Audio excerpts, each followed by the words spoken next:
নমস্কার বন্ধুরা, অ্যাস্ট্রিগেশন চ্যানেলে সবাইকে স্বাগতম। তো আজকে যে বিষয়টা নিয়ে আলোচনা করব, অবশ্যই আপনার জন্মকুষ্ঠিটাও আপনি দেখে নিতে পারেন, বা আপনার নিজের মানুষ, আপনার সন্তানদের, আপনার পরিচিত মানুষের জন্মছকে যদি কারোর লগ্নে রাহু থাকে, তো তার জীবনটি কেমন হয় বা তার কী সমস্যা, কী ভালো মন্দ সবটাই আমরা আজকে জানব।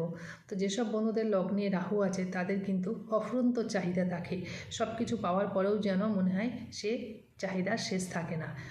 আর কি হয়, অসৎ বন্ধু জুটে যেতে পারে, পুত্র সন্তান লাভ হয়, ভুল সিদ্ধান্তে অর্থকষ্ট হয়, ভুল সিদ্ধান্তে বিবাহ হয়, দাম্পত্য জীবনে অসন্তোষ, জাতক একগুঁয়ে, হঠকারী, রাগী, জেদি, কর্মপটু, সাহসী ও হঠকারী হয়, দৃষ্টিভঙ্গি ধোঁয়াশা থাকে, আকাশ কুসুম চিন্তা ভাবনা করে, কিন্তু কোনো দিন নিজের জন্মছকের বাইরে কিন্তু সে যেতে পারে না। জন্মছকে তার যেটুকু সুখ থাকবে বা যেটুকু সে তার পাওনা থাকবে, তার বাইরে কিন্তু সে যেতে পারে না।